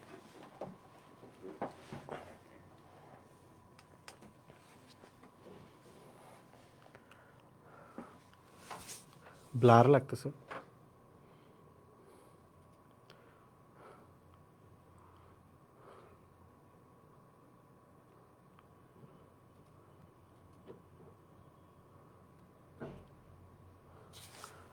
মাইক্রোফোন ওপেন করে কথা বলো,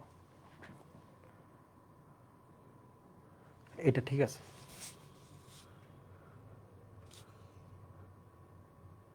মাইক্রোফোন ওপেন করা যাচ্ছে না?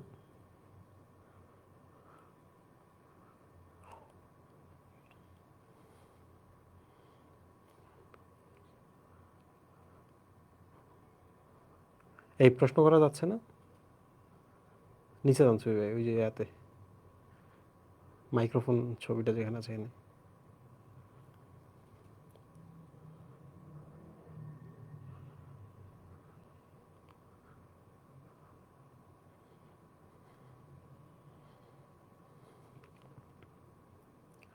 এই প্রশ্ন করো, প্রশ্ন করো।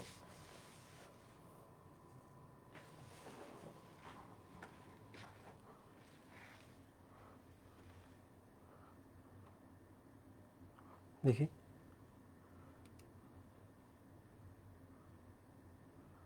আস্ক অল টু আনমিউট, এটা তো আনমিউট দেমসেলভস, এই যে এটা দেন। হ্যালো ভাই, আসসালামু আলাইকুম। জি, এক এক করে কোশ্চেন করো। ভাই জীবাণু জিনিসটা কি ভাই? জীবাণু জিনিসটা আসলে কি জিনিস, তাই তো? জি। আচ্ছা, তোমাকে আমি দুইটা উপাদানের কথা বলি। একটা হলো পোলেন বা পরাগরেণু। এই যে এইটা হচ্ছে কোথা থেকে আসে? এটা হচ্ছে ফুল থেকে আসে, ওকে, পরাগধানী থেকে আসে। এটা তোমার শরীরে যেতে পারে, তোমার অ্যালার্জি তৈরি করতে পারে। এইটা একটা বিষয় যে তোমার একটা রোগ সৃষ্টি করতেছে এই জিনিসটা। আর এইটা হলো একটা ব্যাকটেরিয়া, এইটাও তোমার আরেকটা রোগ সৃষ্টি করতেছে, ধরো যে ইনফেকশন তৈরি করতেছে। এখন তুমি আমারে বলো তো, দুটোই কি অণু কিনা? অণু বা অণু বলতে এখানে ক্ষুদ্র বোঝানো হয়েছে। এই দুইটার মধ্যে কোনটা জীবন্ত বা জীবের ফিল দিতেছে? জীব কোনটা বলো? ইনফেকশন যেটা করে। ব্যাকটেরিয়াটা না? হ্যাঁ, ব্যাকটেরিয়া। তাহলে এমন একটি জীব যেটা খুবই ক্ষুদ্র এবং রোগ সৃষ্টি করতে পারে, তার নামই হচ্ছে জীবাণু। আর এগুলোও জীবাণু না বলে এগুলোকে আমরা বলবো ফরেন পার্টিকেল বা শরীরের বাইরের বস্তু, যাকে আমরা চিনি না। ওরাও রোগ সৃষ্টি করতে পারে, এরাও পারে। ভাইরাসকে কি ওই জীবাণু বলা হবে? ভাইরাসকে জীবাণু বলা যাবে না, বাট যদি মন চায় বলে ফেলতে পারো, কোনো প্রবলেম নেই। ভাইয়া, আমার একটা কোশ্চেন ছিল আপনার, সেটা হচ্ছে হেপাটাইটিস এ ভাইরাস কি আপনার নীরব ঘাতক? হেপাটাইটিস এ ভাইরাস নীরব ঘাতক?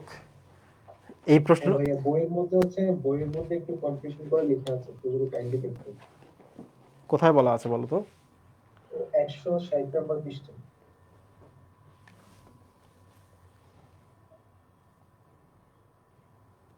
আচ্ছা, নীরব ঘাতক। 160 নম্বর পৃষ্ঠায় নীরব ঘাতক আহ, হ্যাঁ বলো।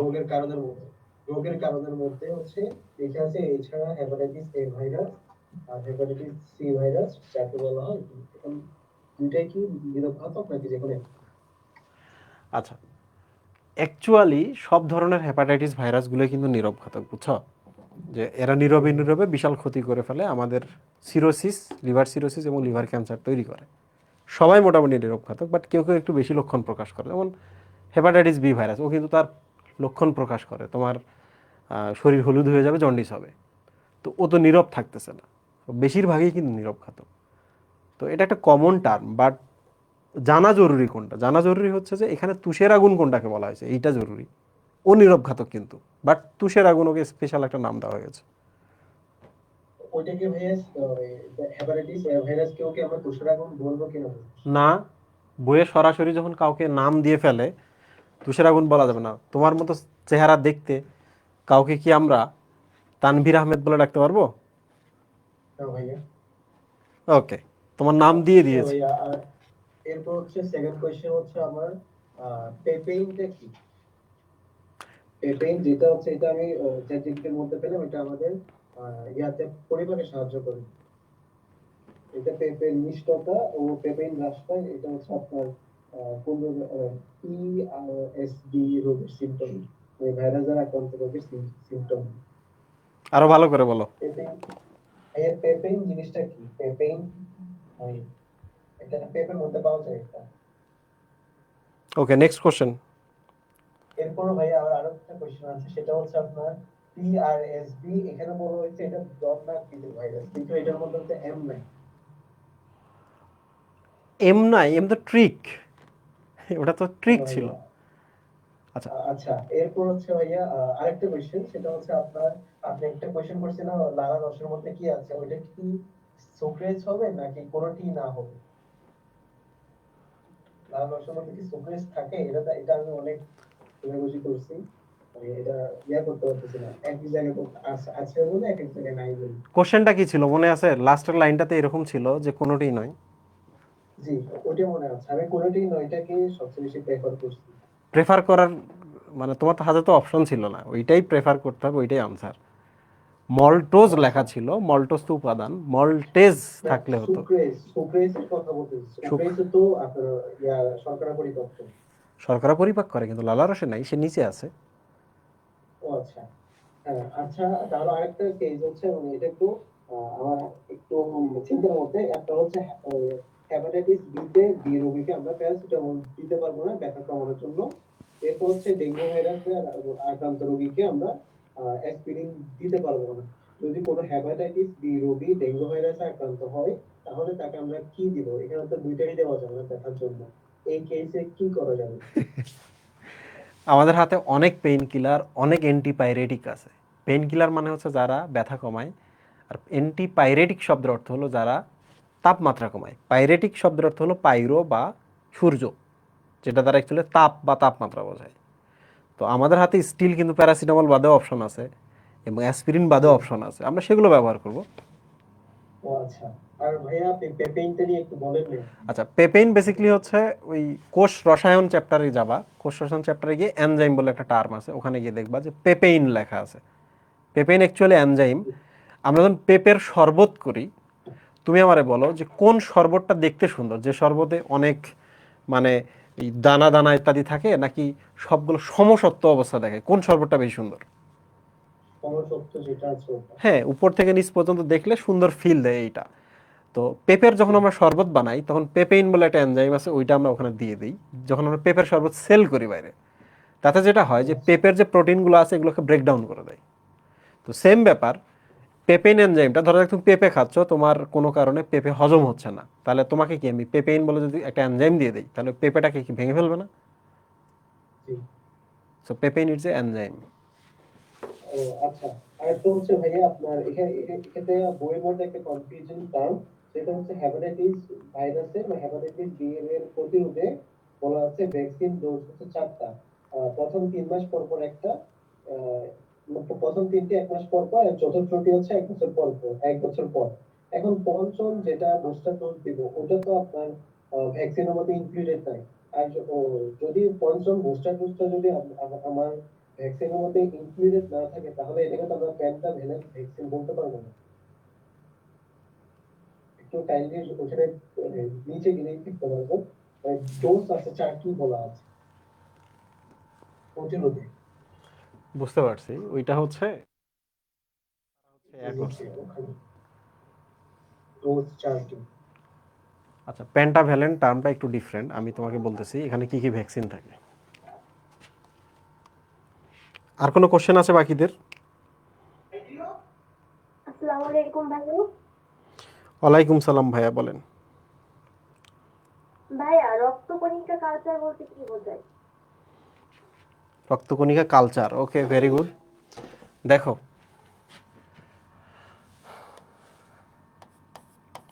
এটা লিখে রাখো সবাই, পেন্টাভ্যালেন্ট। এটা আমরা পাবো আবার যখন আমরা হচ্ছে প্রতিরক্ষা চ্যাপ্টারটা পড়বো, সেখানে আমরা পাবো পেন্টাভ্যালেন্ট ভ্যাকসিন।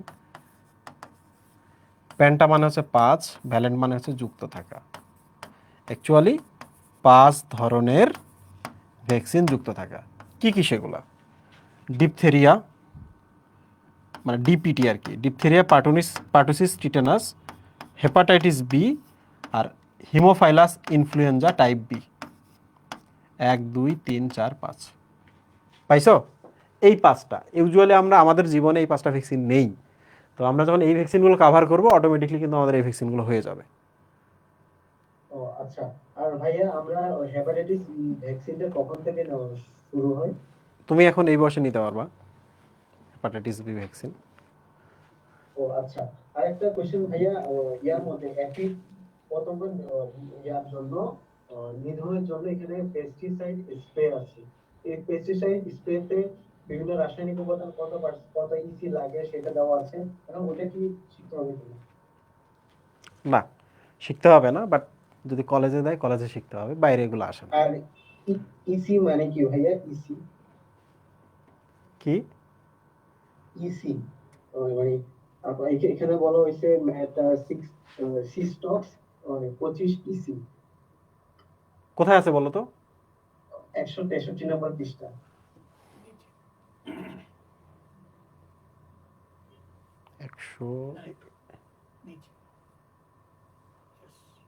3 নম্বর পয়েন্টে। মেটাসিস্টক্স 25 ইসি কীটনাশক। ইসির ব্যাপারে তো আমার জানা নাই, বাট আমি দেখতেছি, দেখে জানাচ্ছি। আচ্ছা। আর ভাইয়া হচ্ছে ভাইরাস গুলোর গোত্রের নাম মুখস্থ রাখতে হবে? না না না, দুই একটা শুধু মনে রাখবা, যেমন ওই নাম মনে রাখবা, যেমন ফ্ল্যাভি ভাইরাস, একটুকু মনে রাখবা, ডেঙ্গু। আসসালামু আলাইকুম ভাইয়া। ইয়ন শুধু প্রাণীদেহে কেন রোগ সৃষ্টি করে? দাঁড়াও বলতেছি।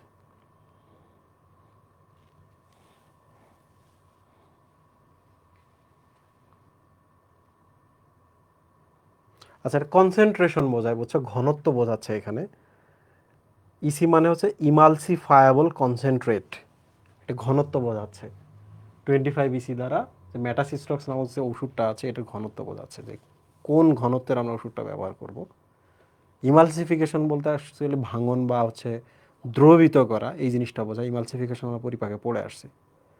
আর এর আগে আরেকটা কোশ্চেন ছিল, আমি তোমার কোশ্চেনের আনসার দিতেছি। এর আগে আরেকটা কোশ্চেন ছিল হচ্ছে ব্লাড কালচার বা রক্ত কালচার, এরকম একটা কোশ্চেন ছিল না? জি ভাইয়া। আচ্ছা, কালচার, কাল্টিভেট, কাল্টিভেশন, এই জিনিসগুলো, এই শব্দগুলোর নাম সাথে তো তোমরা পরিচিত। চাষ করা, তাই না? জি। তো তোমার যদি বলা হয় যে এখন ধান চাষ করি, তার মানে ধান কালচার করার কথা বোঝাচ্ছে। এখন তুমি আমারে বলো তো, ধান যদি তুমি মাটিতে দাও, এখান থেকে যদি তুমি কিছু চাও, ধান গাছ চাও আর ধান গাছে ধান চাও, তাহলে তোমাকে এখানে কি কি কি অনেক উপাদান দিতে হবে না? পানি দিতে হবে, বিভিন্ন ধরনের রাসায়নিক পদার্থ দিতে হবে, ইত্যাদি ইত্যাদি দিতে হবে। একটা সুনির্দিষ্ট টেম্পারেচারের জন্য আমাদের ওয়েট করতে হবে যে বছরের এই সময় ভালো হয়, তাই তো? জি। এবং ধান চাষের জন্য আমাকে তো ভালো যদি ফলাফল চাই, আমাকে তো একটা স্পেশাল পিএইচও লাগবে, যে এই মাটির পিএইচ ধান চাষের জন্য ভালো। তো অনেকগুলো কিন্তু ব্যাপার আছে, পিএইচ, বিভিন্ন ধরনের উপাদান, টেম্পারেচার, পানি, সব কিছু যদি আমরা এই ধানটাকে দিই, তাহলে এইখান থেকে ধান গাছ হবে এবং আমরা ধান পাবো। তাহলে এটাকে আমরা বলবো ধান কালচার। এখন প্রশ্ন হলো, আমি যদি তোমাকে ব্লাড দিই, এই যে এই পরিমাণ ব্লাড দিলাম, তুমি গবেষণাগারে এইরকম একটা পাত্র নিলে, এই যে এটার পাত্র, কি এটা? পাত্র। কিসের পাত্র? এটাকে আমরা বলবো কালচার মিডিয়াম বা চাষের পাত্র। এরপর তুমি বলো তো, আমি যদি ব্লাডের ভেতরে কখন আমি এই ব্লাডগুলো দিচ্ছি? যখন এর মধ্যে ব্যাকটেরিয়া আছে। তাহলে এখান থেকে যদি কিছু ব্লাড আমি এখানে ঢেলে দিই, তাহলে বলো তো এখানে কি ব্যাকটেরিয়া পাবো না এই পাত্রটাতে? জি পাবো। এখন প্রশ্ন হচ্ছে, আমি যখন কারোর কাছে ব্লাড নিছি তার কাছে হয়তো বা আমি 2টা ব্যাকটেরিয়া পাইছি, বা 4টা বা 40টা বা 100টা ব্যাকটেরিয়া পাইছি, কিন্তু আমার ভালোভাবে টেস্ট করার জন্য আমার 10 লাখ 20 লাখ ব্যাকটেরিয়া লাগবে। তাহলে তুমি কি করবা? আক্রান্ত রোগীর দেহ থেকে রক্ত নিলা, রক্তটা নেওয়ার পর রক্তটা এইরকম একটা পাত্রের মধ্যে চাষ করা শুরু করবা, দিলা এখানে। এখন এই ব্যাকটেরিয়াগুলো কি কি খায়, কোন টেম্পারেচারে ভালো বৃদ্ধি হয়, কোন পিএইচে ভালো বৃদ্ধি হয়, তুমি শুধু এটা এনশিওর করবা যে আমি এখানে কিছু ঢাললাম, সুক্রোজ ঢাললাম, পিএইচ আমি এরকম রাখলাম, টেম্পারেচার আমি এরকম রাখলাম। রাখার পর বলো তো ব্যাকটেরিয়াগুলো কি গ্রো করবে কিনা? করবে। তাহলে এটাকে আমি কি বলবো? রক্তের ব্যাকটেরিয়া চাষ বলবো না?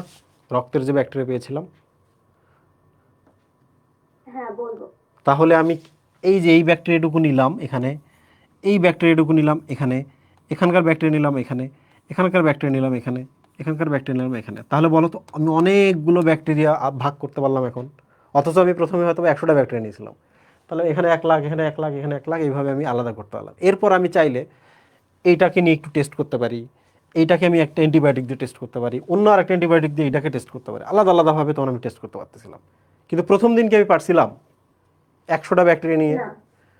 হয়তো বা একবার টেস্ট করলে 100টা শেষ। এখন ওনাকে, রুগীকে আবার টেনে আইনা তো তুমি পারবা না যে আমাকে আরও একটু ব্লাড দেন, আমি আবার টেস্ট করবো। রুগীর কাছে তো তুমি আনলিমিটেড ব্লাড নিতে পারো না। তো আনলিমিটেড যেহেতু ব্লাড নিতে পারি না, আনলিমিটেড যেহেতু ব্যাকটেরিয়া রুগীর দেহ থেকে নিতে পারি না, আমাদের রুগীর দেহ থেকে একটু ব্লাড, একটু ব্যাকটেরিয়া নিয়ে গবেষণাগারে এইরকম একটা ডিশের মধ্যে, পাত্রের মধ্যে চাষাবাদ করতে হয়। এইটার নামই হচ্ছে ব্যাকটেরিয়া কালচার। রক্তের মাধ্যমে যেহেতু নিয়েছি এই জন্য এটাকে বলা হয় ব্লাড কালচার। তাহলে বলো তো প্রস্রাবে যদি ব্যাকটেরিয়া থাকে এটাকে আমি কি ইউরিন কালচার বলতে পারি না? হ্যাঁ পারি। স্টুল বা মলের মধ্যে যদি ব্যাকটেরিয়া আমি কালেক্ট করি তাহলে এটাকে আমরা বলবো স্টুল কালচার। এমনকি স্পুটাম কালচার করা হয়, মানুষের লালার মধ্যে ব্যাকটেরিয়া থাকে, লালা নিয়ে গবেষণাগারে ওই লালার ব্যাকটেরিয়াগুলোকে বাড়ানো হয়, that is call sputum culture বা লালা কালচার। আমি কি ক্লিয়ার করতে পারছি ব্যাপারটা? জি ভাইয়া বুঝছি। আরেকটা কোশ্চেন ছিল। বলেন। গতদিনকে আমরা এনএস অন নামে একটা এক্সাম্পল কথা বলছিলাম, তো ওইটা বইয়ে এনএসআই দেওয়া, এনএসআই এবং অনের ভেতরে কি কোনো ডিফারেন্স ছিল? বইয়ের ওইটা ভুল দেওয়া আছে, সমস্যা নাই, পরীক্ষায় যদি আসে NSI NS1 দুইভাবে দিবে না। আই দিলে NSI যদি দেয় ওইটা দাগাই দিবেন, আর যদি 1 থাকে ওটাও দাগাই দিবেন, সিম্পল। দুইটা একসাথে দিবে না। আচ্ছা ভাইয়া। ভাইয়া আমাদের কোর্সে একটা যোগ করলে ভালো হয়। বুঝি নাই। আমাদের কোর্সে মানে এই কোর্সটার মধ্যে একটা নতুন ফিচার যোগ করলে ভালো হয়। মানে আমরা তো বেশ কয়েকটা অধ্যায় পড়া হয়েছে, ওই পড়ার উপর তো আপনি এক্সাম দিবেন বলছিলেন। এক্সাম গুলো কখন দিবেন আর কিভাবে, রুটিনটা সহ দিয়ে দিলে ভালো হয়। সুই ভাই একটু বা এক করুন তো, পুরাতন পুরাতন যেগুলো পড়াইছি আমরা চ্যাপ্টার, এগুলো এক্সাম নেওয়া লাগবে, রিভিশন দিতে হবে, একটু লিখে রাখেন। Thank you. Okay okay, next. আর নিউক্লিওয়েড এটা তো আর এক জিনিস না, দুইটা। আরেকবার বলো তো। বলছি প্রোক্রোমোজোম আর নিউক্লিওয়েড এই দুইটা তো এক জিনিস না। একটা তো অঞ্চল বোঝাচ্ছে আর একটা তো ক্রোমোজোম বোঝাচ্ছে, অর্থকৃত নাকি? ইয়েস ইয়েস, আরেকবার বলতেছি। একটু বলেন। এই জিনিসটার নাম কি? ডিএনএ বা প্রোক্রোমোজোম, তাই না? জি। ডান। আর এখানে একটু এরকম উপাদান থাকে, সাইটোপ্লাজমটা একটু ঘন। তাহলে এই পুরো জিনিসটাকে এখন আমি কি বলবো, পুরো এলাকাটাকে আমি কি বলবো? নিউক্লিওয়েড। ওই সাবাস। ঠিক আছে ভাই, এটাই। ইয়েস। তো প্রাণী দেহে কেন রোগ সৃষ্টি করে? প্রিয়ন কেন প্রাণী দেহে রোগ সৃষ্টি করে এটা বলতেছেন? জি। ও আচ্ছা, ঠিক আছে।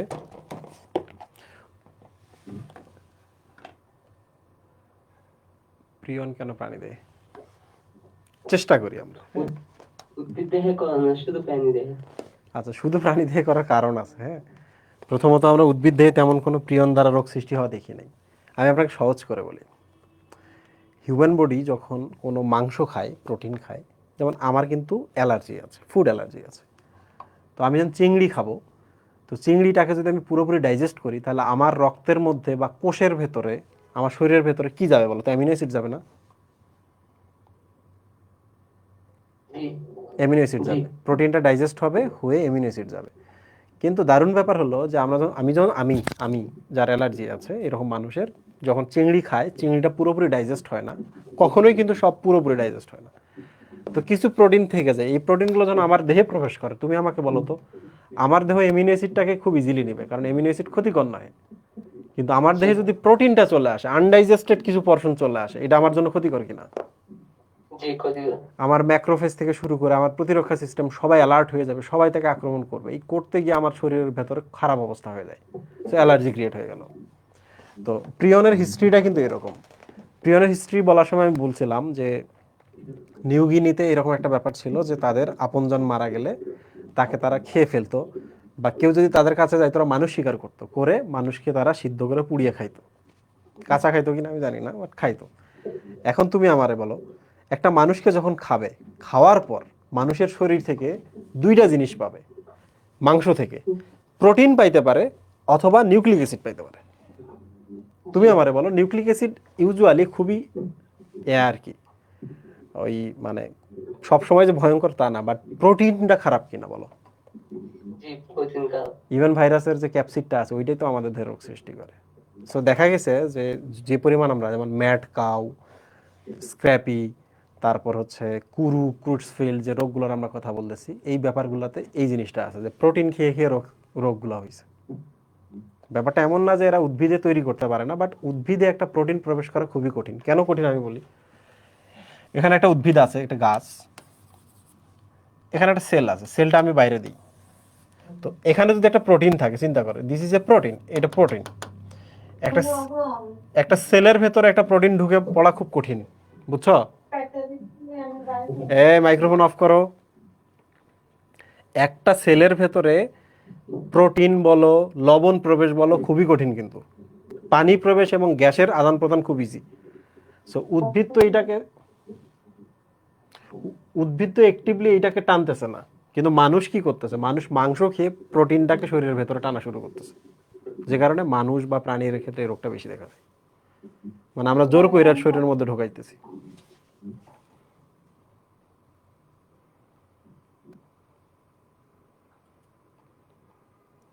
আমি কি বোঝাইতে পারছি নাকি আবার বোঝাবো? জি বুঝছি। মানে আমরা প্রোটিনটাকে টেনে শরীরে ঢোকাই, আর উদ্ভিদ তো তার দরকার নাই, আর প্রোটিন কোষের মধ্যে ঢোকা উদ্ভিদের জন্য খুব কঠিন। জি বুঝছি ভাই। প্রোটিনের আকারটা অনেক বড়। Please next question. আচ্ছা ভাইয়া, আমরা যখন কোনো খাবার খাই সেই খাবারটা যখন পরিপাক হয়, সাপোজ ধরেন যে এই প্রোটিন গুলো, তখন এটা যখন শোষণ এর দিকে চলে, তখন আমার বডিটা বুঝে কিভাবে যে এই প্রোটিনটা আমার দরকার, বা এইটা কোনো ফরেন বডি না যে আমার ক্ষতি করবে, আর এটা আইডেন্টিফাই করে কিভাবে? প্রশ্ন হলো যে আমাদের শরীর বোঝে কিভাবে। দেখো, আমাদের শরীরটাতে যা কিছু ঘটে সব হচ্ছে রিয়াকশনস। এই জন্য এটাকে বলা হয় বায়োকেমিস্ট্রি।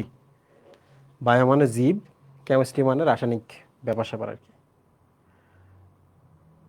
তো মেডিকেল একটা সাবজেক্ট আছে, নাম হচ্ছে বায়োকেমিস্ট্রি। সো আমাদের শরীরে যা ঘটে সবই কেমিক্যাল রিয়াকশন। এর মানে হলো আমার সামনে দিয়ে যদি কিছু একটা যায়, যদি তার সাথে আবার অ্যাট্রাকশন না থাকে, কেমিস্ট্রি তো তাই হয়, একটা আর একটার প্রতি এফিনিটি ফিল করে, যে কারণে রিয়াকশনগুলো হয়। একটা রিয়াকশন হয়ে গেলে আর একটা সিরিজ রিয়াকশন শুরু হয়ে যায়, ওইটার কারণে আরেকটা রিয়াকশন শুরু হয়ে যায়, এইভাবে তো আগাইতে থাকে সব কিছু। সো ভিলাইয়ের পাশ দিয়ে যাচ্ছে, যদি যথাযথ জায়গায় রিসেপ্টর প্রোটিনের সাথে মানে সে যদি যুক্ত হয়, এফিনিটির কারণে যদি কাছে চলে আসে, তখন তারা নিয়ে নেয়। তাহলে এমন কোনো জিনিস আমার শরীর গ্রহণ করবে না যার প্রতি আমার শরীরে কোনো এফিনিটি নেই। আমি যদি এখানে ধুলা দিই, ধুলা জীবনেও আমার স্কিনের ভেতরে ঢুকবে না। কারণ কি? আমি যেটা বিষ দিই, বিষ কিন্তু আমার শরীরের ভেতরে ঢুকবে। কেন ঢুকবে? কারণ বিষে যে রাসায়নিক পদার্থ আছে, আমার স্কিন সেটাকে শেল্টার দিয়ে দেয়, সে তাকে টাইনা নিয়ে নেয়। এফিনিটি যদি থাকে তারা নিয়ে নেবে। আচ্ছা ভাই, আমার দ্বিতীয় আরেকটা প্রশ্ন ছিল, আমরা যে এই জুনোটিক ব্যাধি সম্পর্কে জানছি, এটা হচ্ছে অন্য কোনো প্রাণী থেকে নতুন একটা পোষক দেহে স্থানান্তরিত হয়। এখন ভাই, এই যে নতুন যে পোষক দেহ, এটা কি সর্বদা মানুষই হইতে হবে নাকি অন্য যে কোনো প্রাণী হইতে পারে? অন্য যে কোনোই হইতে পারে, অন্য যে কোনোই হইতে পারে। যেমন হচ্ছে বুঝতে পারছি। অতিথি পাখি যেগুলো আসে না, অতিথি পাখিরা কিন্তু সবাই না, মাঝে মাঝে তাদের মধ্যে কিছু রোগ থাকে, মেরু অঞ্চল থেকে তারা নিয়ে আসে শীতের সময়। তো এখন ওই পুকুরের মধ্যে, ওই লেকের মধ্যে যদি বাংলাদেশি কোনো হাঁস বা আশপাশে যদি মুরগি থাকে, তুমি বলো সেখান থেকে তাদের মধ্যে যদি ছড়ানোর মতো রিসেপ্টর থাকে, ছড়াবে কিনা? ওই লেকে হ্যাঁ, ওই লেকে সাঁতার কাটা হাঁস মুরগি বা পাশে থাকা কোনো মুরগির মধ্যে ছড়াইতে পারে যদি রিসেপ্টর থাকে। তোর প্রশ্নটা যেন কি ছিল? মানুষ ছাড়া অন্য কিছুতে ছড়াইতে পারে কিনা? জি, ছড়ায়। মানুষের একটাই সুবিধা যে আমরা জানি মুরগি একটা হুট করে মারা গেছে, আমরা কোনো খোঁজও নেই না কেন সে মারা গেছে, তাই না সুবি ভাই? একটা হায়নার মধ্যে একটা রোগ চলে আসছে, ধরা যাক বাদুড় থেকে হায়নার মধ্যে একটা রোগ চলে আসছে একটা জঙ্গলের মধ্যে, ও কেন ময়রা পড়ে আছে আমরা কোনোদিন খোঁজ খবর নেই না। প্লিজ নেক্সট কোশ্চেন শেষ করি। আসসালামু আলাইকুম। জি বলেন। এখন কিন্তু লাইভ কিন্তু শেষ হয়ে যাবে, হ্যাঁ কোশ্চেন করেন দ্রুত।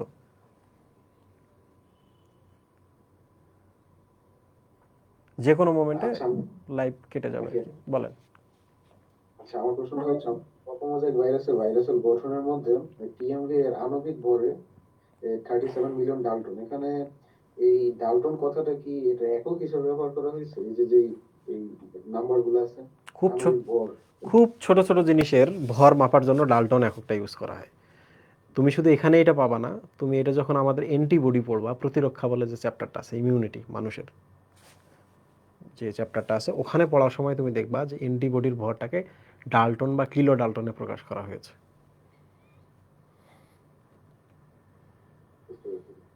এগুলো হচ্ছে কেমিক্যালসের ভর নির্ণয়ের জন্য এককটা ব্যবহার করা হয়।